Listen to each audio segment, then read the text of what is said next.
ഈ പൂരത്തിന്റെ വെടിക്കെട്ടുമായി ബന്ധപ്പെട്ട് ഇപ്പോൾ ഒരു വലിയ വിവാദം നിൽക്കുകയാണ്. അതിലൊരു ഗൂഢാലോചന ഉണ്ട് എന്നുള്ള ഒരു ആക്ഷേപമൊക്കെ ദേവസ്വം. ഇന്നലെ വൈകുന്നേരം വരെ കുടമാറ്റം വരെ ഭംഗിയായി നടന്ന തൃശ്ശൂർ പൂരം ഇന്നലെ രാത്രിയാണ് പോലീസിൻ്റെ ധിക്കാരപരമായ സമീപനത്തിനെ തുടർന്ന് ഏതാണ്ട് നിർത്തിവെക്കേണ്ടി വന്നു. ഇന്ന് കാലത്ത് ഞാനുണ്ടായിരുന്നു, വെടിക്കെട്ട് ഞാൻ കണ്ടു. പക്ഷേ പുലർച്ചെ 3 മണിക്ക് പൊട്ടിക്കേണ്ട വെടിക്കെട്ട് നടന്നത് ഏതാണ്ട് 7 മണി 8 മണി സമയത്താണ്. തിരുവമ്പാടിയുടെ സമയത്ത് ഞാൻ അവിടെ ഉണ്ട്. സാധാരണ വെടിക്കെട്ടിനുണ്ടാവുന്ന യാതൊരു വർണ്ണ പൊലിമയും ഇന്നുണ്ടായില്ല. കാരണം അപ്പോഴേക്കും സൂര്യൻ ഉദിച്ചു കഴിഞ്ഞിരുന്നു. ഇവിടെ നടന്ന കാര്യം പോലീസിൻ്റെ ഒരു ഏകാധിപത്യപരമായിട്ട് പ്രവണത. പക്ഷെ അങ്ങനെ പറയുമ്പോൾ ആ പോലീസിനെ നിയന്ത്രിക്കാൻ ഇവിടെ ജില്ലാ ഭരണകൂടവും സംസ്ഥാന ഭരണകൂടവും ഇല്ലേ? എന്തുകൊണ്ട് ഗവൺമെൻറ് ഇക്കാര്യത്തിൽ ഒരു നിയന്ത്രണം ഏർപ്പെടുത്തിയില്ല? അതായത് ഇവിടെ മന്ത്രി ഉണ്ട്, ഇല്ലേ? 2 മന്ത്രിമാരുണ്ട്. പിന്നെ ശ്രീ രാജൻ ആണല്ലോ ഇതിൻ്റെ ചുമതല. അദ്ദേഹം അങ്ങനെ രാത്രി ഒരു പ്രശ്നമുണ്ടായാൽ അദ്ദേഹം തന്നെ വന്ന് പെട്ടെന്ന് പരിഹരിക്കേണ്ടതല്ലേ? 11 മണിക്ക് തുടങ്ങിയ അനിശ്ചിതത്വം അവസാനിക്കുന്നത് കാലത്ത് 6 മണിക്കാണ്. ഇത്രയും സമയം ഈ മന്ത്രി എന്ത് ചെയ്യായിരുന്നു? ഇത്രയും സമയം സർക്കാർ എന്ത് നിലപാടെടുത്തു? അപ്പോൾ ഇത് അട്ടിമറിക്കാൻ നടന്നൊരു ശ്രമം തന്നെയാണ്. ഇതിന് സർക്കാർ കൂട്ടുനിന്നു. പൂരത്തിൻ്റെ തുടക്കം മുതൽ, പൂരം എക്സിബിഷൻ്റെ ആ സമയം മുതൽ ഇതിനെ എങ്ങനെ ഇല്ലാതാക്കാമെന്നുള്ള ശ്രമമാണ് നടന്നു വരുന്നത്. ഇതിൽ കേന്ദ്രത്തിനും പങ്കുണ്ട്. കേന്ദ്രം ഓരോ കാലങ്ങളിൽ കൊണ്ടുവരുന്ന ഓരോ നിയമങ്ങളാണ് ഈ വെടിക്കെട്ടിന് പല പ്രശ്നങ്ങളും ഉണ്ടാകുന്നത്. അതിൻ്റെ കൂടെ സ്റ്റേറ്റും അങ്ങ് ചേർന്ന് കൊടുത്തു.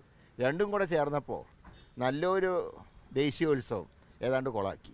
രാഷ്ട്രീയ വിഷയമായി മാറുകയാണോ? ഇത് രാഷ്ട്രീയമല്ല. ഞാൻ ചോദിക്കുന്നത്, രാത്രി 11 മണിക്ക് ആരംഭിച്ച അനിശ്ചിതത്വം തീർക്കാൻ 6 മണി വരെ പോകണോ? എന്ത് ചെയ്യായിരുന്നു ഗവൺമെൻറ്? പോലീസ് ശരിയാണ്, പോലീസ് ശുദ്ധ തോന്നിയാസാ കാണിച്ചു. ഇവിടെ സിറ്റി കമ്മീഷണർ നേതൃത്വത്തിൽ ഇന്നലെ മുതൽക്കുണ്ട്. ഇന്നലെ ബ്രഹ്മോത്സവം നടത്തിയതിന് മുമ്പിൽ അദ്ദേഹം സീനുണ്ടാക്കി. ഞാൻ സാക്ഷിയാണ്. ഞങ്ങളൊന്നും ഉണ്ടായിരുന്നതാണ്. ഇപ്പോഴും ഞാൻ ജനപ്രതിനിധിയാണ്. ഞങ്ങളൊക്കെ ഉള്ളപ്പോഴാണ് ഇയാളുടെ ഒരു 1 മാൻ ഷോ കാണിക്കുന്നത്. പക്ഷെ അത് കഴിഞ്ഞിട്ട് ഈ പോലീസിനെ നിയന്ത്രിക്കാൻ എന്തുകൊണ്ട് ഭരണകൂടത്തിന് കഴിയുന്നത്? ഞാൻ ചോദിക്കുന്ന ചോദ്യം അതാണ്. പോലീസിന് ആരാ കയറൂരി വിട്ടത്? 962 മറ്റാണ് ചൈന യുദ്ധകാലത്ത് പൂരം മുടങ്ങിയത്. 2020 സമയത്ത് കോവിഡ് കാരണം. ഇതിപ്പോൾ പോലീസ് കാരണം പൂരത്തിന് വെടിക്കെട്ട് മുടങ്ങി. ഇത് ഗവൺമെൻറ് ഉത്തരവാദിത്തമുണ്ട്. പകൽപൂരം വൈകുമല്ലോ, എല്ലാം കാത്തിരിക്കുകയാണ്. കാരണം ഈ നേരത്തെ ഒരു 11:30 മണിക്ക് കംപ്ലീറ്റ് ആവണ്ട. ഇപ്പോൾ അതിൻ്റെ ഭാഗത്തേക്കൊന്നും എത്തിയിട്ടില്ല. അതായത് 1 മണി വരെ പോകും. പക്ഷേ പകൽപൂരം പോലെ തന്നെയാണ് ഒരു വെടിക്കെട്ടിൻ്റെ പൊലിമ പോയില്ലേ? ഞാനിത് നേരിട്ട് കണ്ട ആളാണ് വെടിക്കെട്ട്. അപ്പോൾ പിന്നെ ഞാൻ മുമ്പ് 83 കണ്ടാണ്, പിന്നെ ഇപ്പോഴാണ് കാണുന്നത്. എന്തൊരു വ്യത്യാസമാണ്. കാരണം സ്വാഭാവികമായിട്ടുണ്ടാവുമല്ലോ. ഞാൻ ചോദിക്കട്ടെ, പകൽ വെടിക്കെട്ടും രാത്രി പൂരമായാലത്തെ അവസ്ഥ എന്താ? ആ സ്ഥിതിയായില്ലേ ഇപ്പോൾ?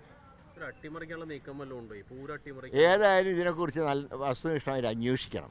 ഇങ്ങനെ പോലീസ് കയറൂരി വിടുമ്പോൾ ആ കയറൂരി വിട്ടവർ ഉത്തരം പറയണ്ടേ? അതാണ് ചോദിച്ചത്. ഇവിടെ ജില്ലാ ഭരണകൂടമില്ലേ, സംസ്ഥാന ഭരണകൂടമില്ലേ, അവരെന്തുകൊണ്ട് ഇടപെട്ടില്ല? അതുകൊണ്ട് ഇത് വളരെ ദൗർഭാഗ്യകരമായിപ്പോയി. ഒരു പോലീസ് കാരണം ഒരു പൂരത്തിൻ്റെ പൊലിമ നഷ്ടപ്പെട്ടു എന്നുള്ളതാണ് യാഥാർത്ഥ്യം. ഇത് തെരഞ്ഞെടുപ്പ് വിഷയമാണെങ്കിൽ ഞങ്ങൾക്കൊരു സംശയമുണ്ട്. പൂരം അട്ടിമറിച്ച് BJP കൂടെ വോട്ടുണ്ടാക്കി കൊടുക്കാൻ മാർക്സിസ്റ്റ് പാർട്ടി ഗവൺമെൻറ് നടത്തിയ ശ്രമമാണോ? ഞങ്ങൾ സംശയം. ഞങ്ങളിപ്പോൾ പറയാത്തതെന്താ വെച്ചാൽ പൂരത്തിന് രാഷ്ട്രീയമാക്കരുതെന്നുള്ളതുകൊണ്ടാണ്. ഇതിന് സംശയം എന്താ? ഒരു മുഖ്യമന്ത്രിയും ഒരു ഗവൺമെൻറ്റും ഉള്ള സംസ്ഥാനത്ത് പോലീസ് ഇങ്ങനെ അഴിഞ്ഞാടുക. ഇന്ന് രാത്രി 11 മണി മുതൽ കാലത്ത് 3 മണി വരെ ഇങ്ങനെ ഒരു അനിശ്ചിതത്വം ഉണ്ടായി.